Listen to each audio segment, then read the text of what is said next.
Whether you've been feeling burned out or have a personal project that you've been wanting to work on, or are just seeking some new life adventure, a sabbatical can be the perfect solution. Having just come off a 5-month sabbatical of my own, today I'm going to be guiding you through some steps to help you take and plan your own sabbatical. Hi, I'm Scarlett Cochran, and this is One Big Happy Life, where we help you create the life that you want. Your journey to a more fulfilled life starts here. Now, this is the second in a series of sabbatical videos that I'm doing, having just come off of my own 5-month sabbatical. In the first video, I shared lessons learned during my sabbatical, so be sure to check that out because that'll give you some insights into why I took my sabbatical and how I used my sabbatical to spur my own personal growth and what I felt I needed at the time. So be sure to check the show notes in the description box below for the link to that episode.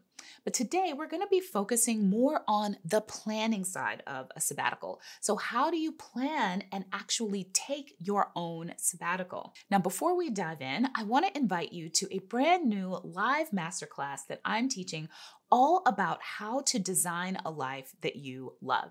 Head on over to onebighappylife.com/dreamlife to save your seat. In that live class, I'm going to be teaching you how to plan and design and actually take action in your life so that you move from the life that you have into the life that you want. Because creating a life that we love, creating a happy life, it doesn't just happen. For most of us, in order to have the life that we want to look back on at the end of our lives, it takes consciously working towards that life. And those are skills that most of us do not learn.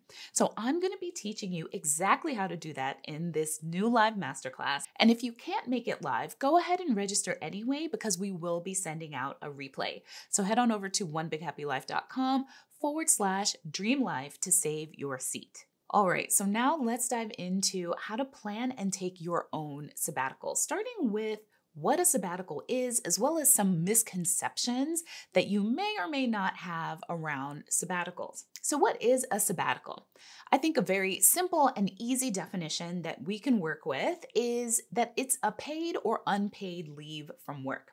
Now, one of the misconceptions that I personally had and that a lot of people have about sabbaticals is that the only people who get to take them are academics, so people who teach and publish, and that the only reason why you take them is to work on your work, on publishing something, on writing something, when the truth is that that's only one type of sabbatical. And actually, anyone can take a sabbatical for any reason. They just may or may not be employer funded and you may or may not get paid. And even small business owners like me can self-fund and create their own sabbatical opportunities. So when we think about sabbaticals as this break from work that doesn't necessarily have to be related back to work tasks like publishing papers or writing books, then that really opens up the possibilities for what we can use sabbaticals for. And in fact, a recent Harvard Business Review article talked about the fact that there are actually 3 different types of sabbaticals that people normally take. The first is the working holiday, which is the typical sabbatical that we think of, which is that people take a break from the day-to-day activities of work, so the meetings, teaching, things like that, so that they can work and devote extended time to a work-related project, so publishing a paper or writing a book. But that's only one type of sabbatical. There are also free dive sabbaticals. So this is where people go off on an adventure, right? So this is where you'll hear about people backpacking through Europe or just doing something completely different with their lives during the sabbatical. And then the third type of sabbatical are the questers. So the people who take a sabbatical for rest and recovery and to reconnect with themselves and their lives. And that's exactly the type of sabbatical that I took. So the point is that a sabbatical can look many different ways, and all of those ways are right and good and valid. So it's important to think about what kind of sabbatical really calls to you. Is it the work holiday, or are you a quester or a freediver, or is it something else? Don't get too caught up in these rigid categories. Another misconception about sabbaticals that stops people from taking them is this idea that you have to plan for your sabbaticals well in advance. And ideally, yes, it would be great to plan for your sabbatical well in advance, but also you might feel called to take a sabbatical and it's unplanned and you just feel the need to do it, which, by the way, was my case. I was not planning on taking a 5-month sabbatical from work. I hadn't been sitting there. It wasn't in my 5-year plan. I just decided that I needed one. After publishing my book and it was out in the world, I felt the need to take a break. I felt the need to rest and rejuvenate. And even though the thought of taking a sabbatical was so far from my mind, the minute it came to me, I started looking into, okay, well, how can I make this happen?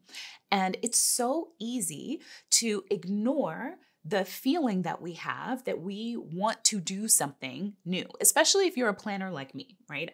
I definitely have planned my life out like 20 years in advance. So I'm a planner. And so it's very easy to ignore the inner feeling inside of us that, hey, we want to do something different. Like this wasn't in the cards, but now I think here's this inkling that I have that there's something that I feel called to do, and to give ourselves the space to pivot and make changes in our lives when we feel called to do so in the moment. And this is especially true when we're thinking about something like sabbaticals, where we're taking a big break from work, right? This has implications in terms of our career. It has implications for our employers, our coworkers, our businesses, and it also has financial implications. So all of those things can push us to make the decision that, oh, not yet. There's no way I can do this right now. And that's why it's so important that we allow ourselves to explore the possibilities before shutting them down. So no, you don't have to plan a sabbatical in advance. You can just decide that taking a sabbatical now is something that's important to you, is something that you're not willing to put off, and then acting accordingly from there. And then a final myth that I want to share about sabbaticals before we get into the steps on how to actually make a sabbatical happen for you is this idea that you have to quit work cold turkey in order to take a sabbatical. And that's not true. The reality is that you can choose to work some amount during a sabbatical. Now, the goal of a sabbatical is to get out of the day-to-day, the typical routine, to give yourself space to explore and do whatever you feel called to do in your sabbatical, whether it's a work project, whether it's travel and adventure, or whether it's just rest and relaxation. So you really want to keep that in mind if you're thinking about working during your sabbatical. But for example, I did work during my sabbatical. I worked around 3 to 5 hours a week at the most. Some weeks it was 2. So 2 was my minimum and my max was around 5, which is a huge difference from my daily work schedule before that, which was a typical 30 to 40 hour week. So it was a drastic change for me. And the things that I decided to keep working on were things that I truly enjoyed doing. So I made the decision to work those 3 to 5 hours a week. So you could continue to do some of the same work that you were doing. You could devote much of your time to a work project, right? Because we talked about the fact that that is one type of sabbatical. So you could be working 30 or 40 hours a week and devoting it all to a particular project that you're trying to complete during your sabbatical. Or you could also use that opportunity to try out different kinds of work than what you did before, right? That would be a form of personal growth and self-exploration, trying out different kinds of work. So just because you're on sabbatical does not mean that you have to not work. There are no hard and fast rules here. The point is that you're structuring your sabbatical in a way that works for you, that furthers your goals, and that brings you personal fulfillment. All right, so now let's talk about the steps to taking a sabbatical. First and foremost, you have to decide that you want to take one. And this is important because it's really easy to stay in it would be nice territory. Like, oh, a sabbatical would be nice. That would be fun. Maybe it's something I'll do sometime in the future.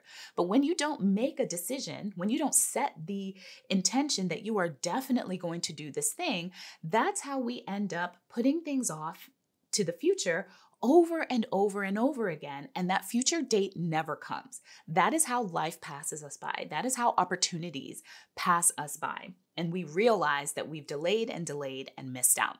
And so you want to minimize how frequently that happens in your life. So the first step to taking a sabbatical is just deciding this is something that matters to you, connecting it to your values. This is why it matters to you. This is why it's important for you to make space for a sabbatical in your life, whether it's one time or whether it's periodically over the course of your work life.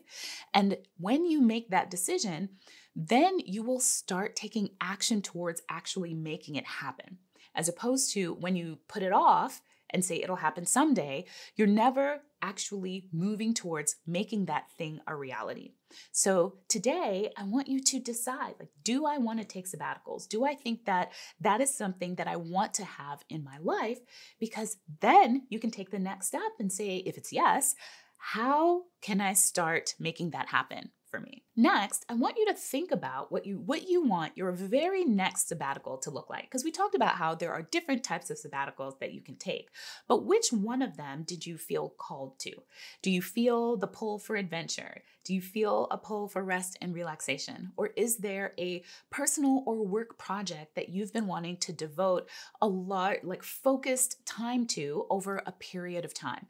What does a sabbatical look like for you? How long do you want your sabbatical to be? How frequently do you want to take sabbaticals? In fact, the dictionary definition of sabbatical includes that it typically happens once every 7 years. That may be true for some employer-sponsored sabbaticals for academics, but I want to offer to you that sabbaticals can happen as frequently as you want them to if you design your life and your career in a way that allows for that to happen. And that may include choosing an employer that has flexible leave policies that allow you to take sabbaticals, whether it's a few weeks long or a few months long, or even a whole year long on a timeline that works for you. So here are some questions you can ask yourself to help you determine what you want your sabbatical to look like. Why do I want to take a sabbatical?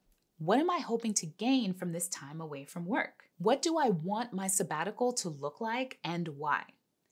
How much, if any, do I want to work while I'm on sabbatical? What experiences do I want to have during my sabbatical?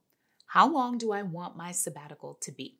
Take some time to write down these questions and actually write the answers out. So now that you have some idea of what you want your sabbatical to look like and what you want to get out of your sabbatical, now it's time to think about the practical things behind your sabbatical. How do we actually make the sabbatical happen for you in the real world? And there are 3 key areas that your plans are likely going to revolve around here.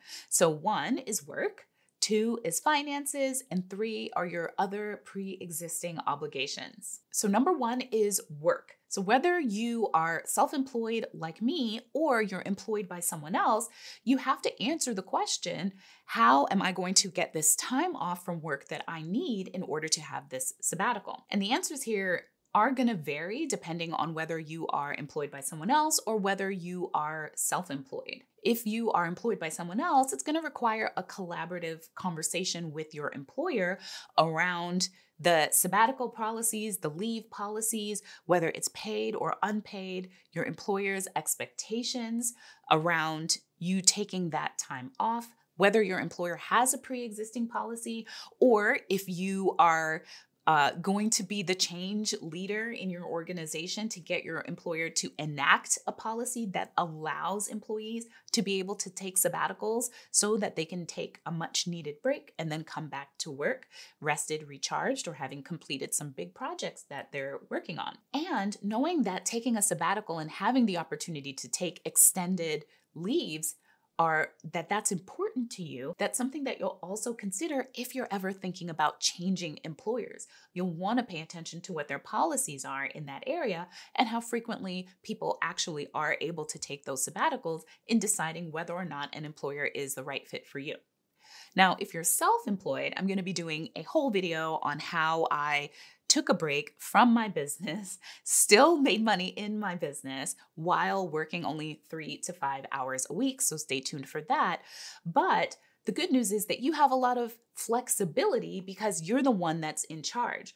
And so the things that you're going to be looking at is how do you make sure that the business keeps running, that your customers are serviced, and that you have a business to come back to after your extended leave. And I'll be talking about that in tomorrow's video. So the second key area you're going to want to think about, and it's probably the first area that most people think about when they're thinking about taking a sabbatical, which is finances. So how do you financially prepare for a sabbatical? And again, this answer is going to vary depending on whether you are employed or self-employed, and whether your employer has a sabbatical policy or an extended leave policy that is paid or unpaid.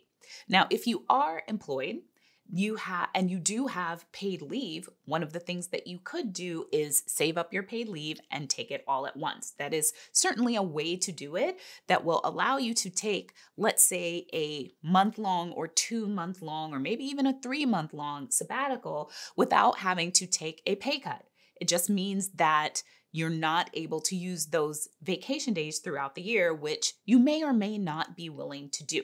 Now, another big thing when it comes to taking your sabbatical, especially if you're stepping away from work and if it's unpaid leave or if you're self-employed, is thinking through insurance. So how do you make sure that you're still covered by insurance during that time? So you'll definitely want to think through and research the various options that are available to you for funding your own health insurance, life insurance, disability insurance, etc., if your insurance will not be available through your employer during that time. Now, of course, if your employer does have a paid sabbatical leave policy, then that's even less of an issue because all you have to do is meet your employer's criteria, and that might include having worked at the employer a certain amount of time. It might include an expectation for a work-related project that you'll focus on while you're on sabbatical. Like, again, if you are a researcher or creator of some kind, publishing, writing a book, those might be some of the criteria that might be expected of you when you go on sabbatical. Now, if you don't have a paid leave option available to you to take your sabbatical, well, that's when the financial considerations become a little bit more complicated because you are going to be self-funding your sabbatical. So that means you're either going to be saving up for your sabbatical in advance because you know that it's something that you want to do, or if you're like me and just decided to take a sabbatical, that means you're going to be looking at your existing financial resources to fund your sabbatical. So that means potentially changing your financial goals and your financial plans for the year so that you can take a sabbatical that year. Now, ideally, again, we would plan for our sabbaticals in advance, but life doesn't always work according to our plan. Sometimes you need to take a sabbatical, you're feeling burnt out, and you need that time to rest and recharge. And it's the only way that you're going to be able to come back to your life the way that you want to be, right? To be able to show up the way that you want to. And that was definitely the case for me. And so in that instance, then you want to look at what financial resources you have available to you right now to see what your sabbatical could look like. Can you actually fund your sabbatical using your current financial resources? Can you potentially cut your spending if need be? Can you work a little bit on maybe some passion projects that could help offset the fact that you're not working your full-time job?